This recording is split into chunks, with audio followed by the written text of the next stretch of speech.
This is Good Morning Indiana, working for you. Time right now is 4:27 here on your Monday morning. We do want to thank you for starting your work week with us here at RTV6. I'm Lauren Casey. And I'm Meredith Barrick. We begin with breaking news from overnight. This happening near 42nd and Post Road on Balboa Court. A man was found shot there. He was inside of a car, and police are still looking for who's responsible. He was found with multiple gunshot wounds, but he is expected to survive. Right now, we're waiting to learn from police, to hear if there's a suspect in this case or if there's a search for a suspect. So, of course, as we get that information, we're going to bring that to you here on Good Morning Indiana. Another story we are following. This was a vigil that happened over the weekend. Friends and family gathering to remember a man who was killed during a home invasion. The family there showing up with signs. Obviously, a very sad situation here. Yeah, and police are also still looking for the people responsible for this situation. So just adds to the sadness of it all, because it happened so quickly and so suddenly for this family. So they are remembering this man who is obviously well loved. We do want to take a turn right now, bring in Alyssa Donovan. We finally felt like we had fall this weekend, Alyssa. Nice. It was kind of nice. Yesterday was a little yucky, but we can't complain too much. And it was much needed rain. So we did need some rain, so that's we got true. just about a quarter-inch of rain. Okay. We do need quite a bit more still. This is we had the third driest September on record. It has been really dry. So we need some rain. We got a little bit yesterday, but now we are right into a dry streak. We do have just a few scattered showers to the extreme southern counties this morning. That's going to clear out very quickly, though. 70 degrees for our high today. That's right where we should be this time of year. We're not going to see those 90s again this week. We're starting with some cloud coverage this morning, just with that passing cold front, and then we are going to see that clear out by the afternoon, and we'll see a little bit of sunshine later today with those seasonable temperatures. All right, Alyssa, thank you so much. We do want to talk today in our Hiring Hoosiers about the agriculture industry, and we're looking at what Vincennes University is doing to prepare that next generation of farmers. People are in horticulture. There's technology involved with this, so a lot of opportunities for people in this industry. As we know, many farmers are now aging out of being able to take care of their farms, and unfortunately there isn't a younger generation to take it over. So Vincennes is doing what they can, taking a proactive approach to kind of teach these young people the newer technology and show them how farm life is evolving, and make sure that we all have food and other things that comes from farms that we all need. So we're going to take a trip there, looking very forward to that. Plus, we'll have your latest news, weather, and traffic to kick off your Monday morning. This is Good Morning Indiana, working for you. Coming up on Good Morning Indiana, one person taken to the hospital after being found shot inside of a car. What we know about the East Side shooting. Family and friends gathering to remember a man killed in a home invasion, how he was honored at a somber vigil. And neighbors are concerned after cars have been drag racing in a nearby school parking lot. What they want done to stop it. 4:30 here on your Monday morning. Thanks for joining us. I'm Meredith Barrick. And I'm Lauren Casey. It is Monday morning, and we have Alyssa Donovan with us here today to talk about our forecast and what we can expect in the week ahead. Hey, Alyssa. It is going to feel a lot more like fall this week. Oh, good. So we don't have the 90s this week. We don't even have the 80s this week. Wow. In fact, by the end of the week, we'll see the 50s for our daytime highs. So a big change from last Monday. Today, we are starting in the 50s this morning, so a little bit warmer than we are usually this time of year. Usually we're in the mid-40s. It's 56 in Indianapolis, 59 in Muncie. We did pick up some rainfall yesterday that we really needed, just about a quarter-inch of rain. That all came from a low-pressure system that's still passing through to the south of us. That's bringing just some light showers across I-65 right around Seymour and down towards Louisville. A lot of that is going to clear out quickly. So that's all from that low-pressure system, and that cold front that moved through yesterday brought us quite a gloomy Sunday, and we are going to see just a small chance of a stray shower along some of those southern counties this morning, but it's going to clear out quickly. As it does, it's going to take our cloud coverage that you're going to see this morning. That will clear out by the afternoon, and we're going to see a pretty nice day with those seasonable temperatures. So starting this morning in the 50s, a little bit of cloud coverage until about midday, and then we'll climb into the low 70s this afternoon. Alyssa, thank you so much. We're keeping a close eye on traffic this morning, and here's a live look in downtown I-65 and Washington Street. I want to draw your attention to this area because over the weekend we had northbound closures of I-65 through this area from the south side all the way up to the north split. That was scheduled to last until 6 a.m. this morning, but the good news this morning is everything is back open, so you can take northbound I-65 through this area. That project wrapped up early. Let's take a turn right now, head to the northwest side, I-65, a view from the pedestrian overpass. This is a little north of 30th Street. You can see traffic in this area pretty quiet this morning. We'll continue to keep a close eye out for any crashes or delays and keep you updated. One person is recovering this morning following a shooting on the city's east side. It happened on Balboa Court near 42nd and Post Road. Authorities tell us they responded to a shots fired call, and when they arrived, they found a man sitting in a driver's seat of a car with a gunshot wound. Police say the car was shot multiple times. The victim was taken to the hospital and is expected to survive. No word this morning on if police are still searching for a suspect. Family and friends came together to remember a man killed this weekend in a home invasion robbery. Family members confirmed to RTV6 Michael Zenick was the victim who was shot and killed on Edgemont Avenue. It happened just after midnight Saturday. At last night's vigil, there were posters with Zenick's pictures and written messages. One said, "R.I.P. Dad, there is nothing in this world that can explain how I feel." Police have not released much information about this case, but if you have any information about who may have shot Zenick, please contact Crime Stoppers at 317-262-TIPS. Police may have made an arrest after 5 people were shot outside of an American Legion post in Evansville on Sunday. The alleged shooter, 37-year-old Kimo Johnson, is behind bars facing multiple charges. Investigators were told that Johnson had an altercation with one of the victims inside the Legion and was told to leave. The other person involved in the altercation walked outside with the group when witnesses say Johnson began shooting at them. 3 people were taken to the hospital with serious injuries. 2 others suffered from minor injuries. Johnson was quickly taken into custody and is being held on multiple charges, including attempted murder and illegal possession of a firearm by a serious violent felon. 2 people are now in custody after a driver led police on a chase through a construction zone and multiple counties on I-65. According to Indiana State Police, a driver sped by a trooper at 100 miles per hour just north of Lafayette around 10 Sunday morning. The driver, 27-year-old Mark Quinn Morrison, refused to pull over and continued north on 65 through construction over the Wabash River Bridge. The chase went through White County and Jasper County before Morrison lost control and crashed into a minivan. No one was hurt in the crash, but Morrison and his passenger were both arrested. Morrison is now facing multiple charges, including resisting law enforcement, operating while intoxicated, and reckless driving in a work zone. 3 families are dealing with damage to their homes after a fire was likely caused by lightning. Indianapolis firefighters responded just after 3:30 Sunday morning to Mallard Glen Court in a neighborhood near Southeastern Avenue and Thompson Road. When they arrived there, they found one home fully engulfed in flames. An Uber driver who just dropped off a customer saw the flames spreading to one of the neighbors' homes and knocked on the door until they woke up. None of the people living here were hurt, but one firefighter was injured due to possible heat exhaustion. Investigators are still trying to figure out what sparked that fire. This morning, the search continues for the person who dumped dozens of paint cans from a moving vehicle in Morgan County, creating a huge mess. Paint and paint cans were found everywhere along Centenary Road in Mooresville. The paint covered the grass and fences. The Madison Township Fire Department tells RTV6 this was clearly a malicious act of vandalism. William Miller lives along Centenary Road just off of State Road 144. This has been his home for the last 58 years. Just last week, he put a fresh coat of paint on his fence. Now there's white paint all over his yard. My wife woke me up with a fire department down here with the big floodlights and the men walking up and down the road checking out where the paint went. I just painted that rails and the posts. Now I got to do it all over. The sheriff's office tells RTV6 they have collected paint cans and evidence technicians are trying to pull fingerprints. They are asking anyone who has damage to call and file a report.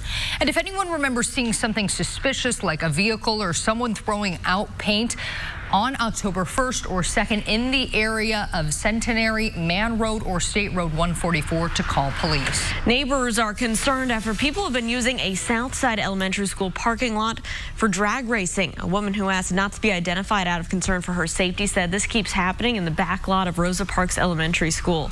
She says that she hears squealing tires from her home and a white car driving in circles. The parking lot is just feet away from several homes. She says she's worried for her grandchildren who play in the neighborhood and the school playground. Neighbors say there would be an easy way to keep the drivers out by closing a gate to the parking lot entrance. Today is the last day to register to vote before this year's elections. You can register at your county clerk's office or online at indianavoters.com. You can also check your registration status or find your polling place. The municipal elections are scheduled for Tuesday, November 5th. Starting today, a Carmel intersection will be closed while crews turn it into the city's newest roundabout. Construction at the intersection of Main Street and Guilford Avenue is expected to last for 60 days. Crews will replace the traffic signal there with a roundabout. After a year of planning, leaders on the Far East Side marked the opening of the Capital City Green Space at 42nd and Post Road. Capital City Church of Christ received a community green space grant from Keep Indianapolis Beautiful. It's a project that started last year in collaboration with the Ross Foundation and the Indiana Historical Society. Sheil Sexton volunteered and donated manpower to build the design for the green space in just 2 days. Next up, they plan to create a mural that should be completed by next spring. A second whistleblower is coming forward about President Trump's controversial call with Ukraine. Coming up, the latest developments in the impeachment investigation. And the battle between Disney and Netflix continues. Still ahead, what Disney is now banning Netflix from doing ahead of its own streaming service launch. Alyssa. We have a mild start to our week. Those temperatures right where they should be this time of year. It's going to be dry for a while. I'll have the details on our next chance of showers coming up.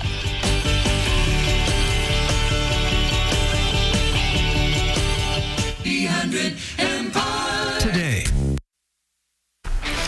Welcome back to Good Morning Indiana. 441 on your Monday, and here's a live look at US 31 at 151st Street up in Hamilton County. Traffic here is pretty quiet this morning.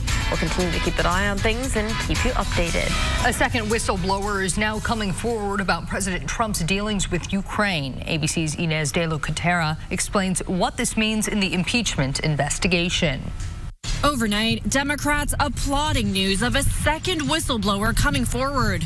We are tremendously dependent on people of courage stepping forward. ABC News was the first to report that the legal team representing the first whistleblower at the heart of that impeachment inquiry is now representing a second whistleblower, an intelligence official with firsthand information about the president's efforts to push Ukraine to investigate Joe Biden and his son. And that could spell trouble for Trump, who has repeatedly tried to discredit the first whistleblower for not having direct knowledge of his phone call with Ukraine's president. He got his information, I guess, second or third hand. The White House is pushing back. It doesn't matter how many people decide to call themselves whistleblowers about the same telephone call, a call the president already made public. The press secretary said it doesn't change the fact that he has done nothing wrong. Republicans now struggling to defend the president's latest calls for China to get involved. The president asked China to investigate. No, they're not, George. Come on. Why can't you answer yes or no? Do you think it's appropriate? I don't, because I don't think that's what he did. I don't think that's what he did. But it was right there on camera. But there is a small yet growing number of Republicans who are taking on Trump. Senator Susan Collins calling Trump's request for China to get involved completely inappropriate, though she's still reluctant to weigh in on Trump's dealings with Ukraine. I don't want to prejudge the evidence. Plus, not all the evidence is in yet. And this week is expected to be a busy one for the impeachment inquiry. Today, the State Department's George Kent is expected to be deposed. Kent worked on policy in the Ukraine, but Secretary of State Mike Pompeo has tried to block him from testifying. Inez de la Cotera, ABC News, Washington. Well, today marks the beginning of a new term for the U.S. Supreme Court. In this round, they have a large docket ahead of them. The nation's highest court is set to hear cases involving abortion, immigration, the Second Amendment, and LGBTQ rights. Starting this week, justices will consider the first civil rights case concerning transgender people. The upcoming cases will show the impact of Justice Brett Kavanaugh, a conservative who has taken over the seat of retired Justice Anthony Kennedy. Demonstrators gathered outside of the Supreme Court over the weekend to protest Justice Justice Kavanaugh on the one-year anniversary of his confirmation. They held signs and demanded an investigation into sexual assault allegations into the newest justice. Prosecutors later marched to Senate Majority Leader Mitch McConnell's house, calling for his removal from office. The plans to dig up the remains of legendary gangster John Dillinger at Crown Hill Cemetery is back on. The Indiana State Health Department has approved a new permit to exhume Dillinger's body. The entire process is approved to happen on December 31st. The exhumation was originally scheduled in August as part of a History Channel documentary. The cemetery is still fighting the plan. Some people question if the infamous gangster was actually killed by FBI agents in 1934 and actually buried at Crown Hill. Time right now is 4:45. Former President Jimmy Carter is recovering this morning. He was taken to the hospital over the weekend after falling in his Georgia home. Carter, who was just turned 95 last week, was given stitches on his head and is said to be doing fine. The fall is not stopping him from attending an event in Tennessee for Habitat for Humanity this week. This is his second fall in the last year. He also fell back in May and broke his hip. Carter is currently the oldest living former U.S. president. The streaming wars are now heating up. This morning, Disney is banning Netflix from advertising on some of its networks.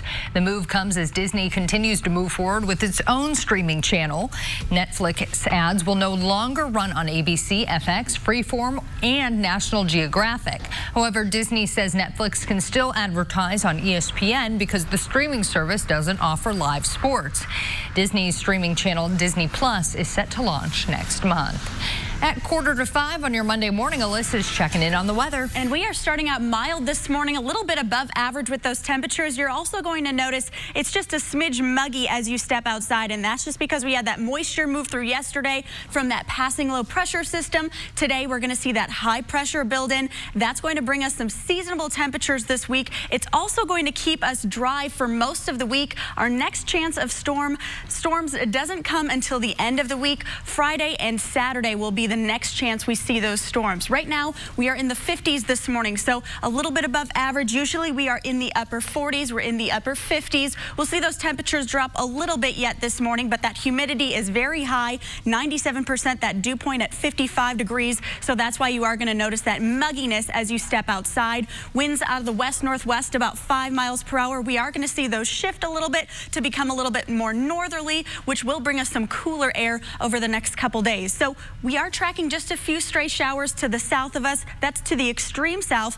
to the south of Seymour, moving across I-65 right now. That's really the most that we're going to see this morning. That's all from that cold front, that low pressure system that moved through yesterday. That brought us just about a quarter inch of much needed rain. We still are below average for the month and for the year, but we are going to keep an eye on that. We had one of the driest Septembers on record, and we are going to continue to see that dry streak over the next couple days.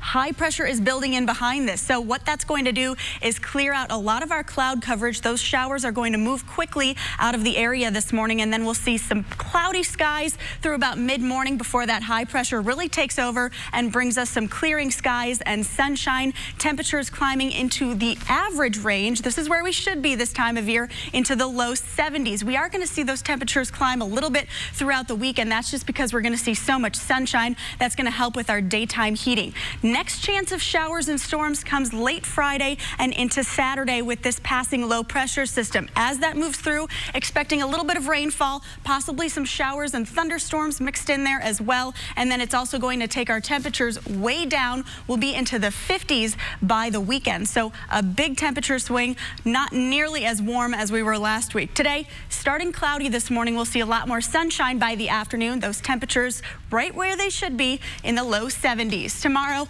staying right about the same with the day, and then we'll start to see a little bit more of a warm up, and that's just because we're seeing all that sunshine. We have that possibility of some daytime heating, so we'll be almost close to 80 on Thursday before we start dropping back off by Saturday with that passing cold front. Alyssa, thank you so much. We are monitoring an issue right now. Looks to be some sort of overturned semi here, US 31 near Rangeline Road. A heads up to drivers in that area. You can see that we have a number of emergency vehicles there on your screen. Looks like traffic is able to still get by, so we don't have any delays here at this time, but this is a spot we'll continue to monitor throughout the morning. We do want to take a look right now at our map. We do have some ramp work right now that may slow you down getting on northbound Keystone Avenue here at I-465. A heads up to that.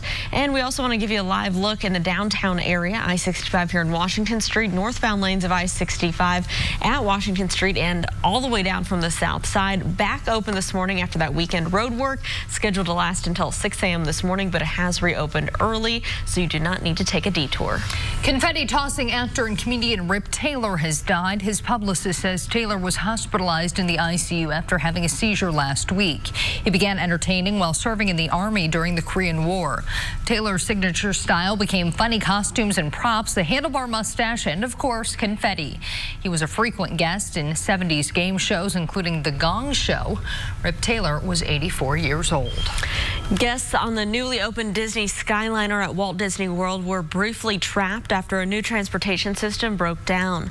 The gondola system in Disney World's newest form of transportation, it takes guests from Hollywood Studios and Epcot to nearby resorts.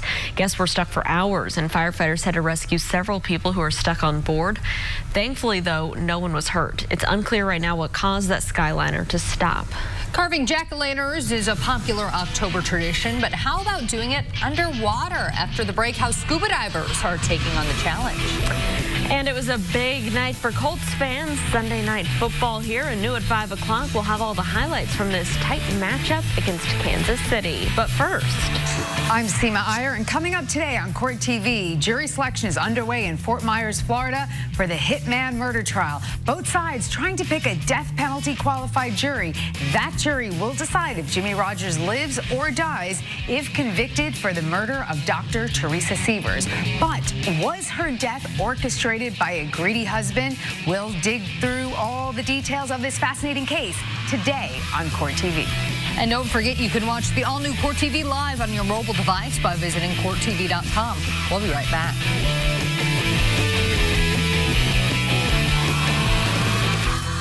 Hello, Burlington. Bye-bye, Coat Factory. Welcome back to Good Morning Indiana, 4:55 here on your Monday, and we're monitoring this semi-crash. This is up in Carmel along US 31 northbound. Right lane is blocked off in that area, so slow down. You can still get by. You can see that one car going by very slowly in the left lane. Use caution this morning. We'll continue to keep you updated on any injuries or any delays, so stick around and we'll give you those updates throughout the morning. If you have a hard time carving a jack-o'-lantern for Halloween, maybe try doing it underwater. A creative group of scuba divers competed in an annual pumpkin carving contest in the waters of Key Largo, Florida this weekend. Nearly 24 artists competed in teams of 2 about 30 feet underwater. They were given dive knives and carving tools for their pumpkin. The divers say the biggest challenge is keeping the pumpkins from floating away while they carved them. 2 divers from Detroit took first place and won a free dive trip in Key Largo. Turned out pretty good. Yeah, I feel like you'd need some muscles there to wrangle a pumpkin underwater. Well, a Connecticut man is actually setting the record for the heaviest pumpkin. Alex Noel won the title at the Topsfield Fair in Massachusetts with his pumpkin weighing in at 2,294 pounds. Might need some muscles for that one. That's the heaviest pumpkin ever entered into the fair. Competition organizers had to use a forklift to move this giant pumpkin. Understandable. Yeah, he says the secret is the seeds and daily nurturing. The world record for the heaviest pumpkin was grown in Belgium in 2016, and it weighed more than 2,600 pounds. That's crazy. Now what do they do with it? I don't know. Make a bunch of pumpkin pies? You can't even carve it. Yeah. That's just pretty crazy. Bake all the pumpkin seeds. All I know is that when that thing starts to rot, ooh, that would not smell stinky. good. Yeah. Someone has to deal with that. All right, well, it is feeling a little bit more like fall if you want to go get a pumpkin or do all the fall things. Yeah, we're going to see some perfect weather for that. At least the first half of the week, we're going to see those temperatures in the low 70s. That's where we should be this time of year. Overnight lows are going to drop off a little bit more tomorrow. We'll be in the 40s to start. We're in the 50s this morning, and it's a little bit humid outside. You'll notice that. That will die off as we head through the week as high pressure is in control. Our next chance of showers and storms comes Friday and Saturday, and then our temperatures drop off as well into the 50s for our daytime highs on Saturday, low 60s on Sunday.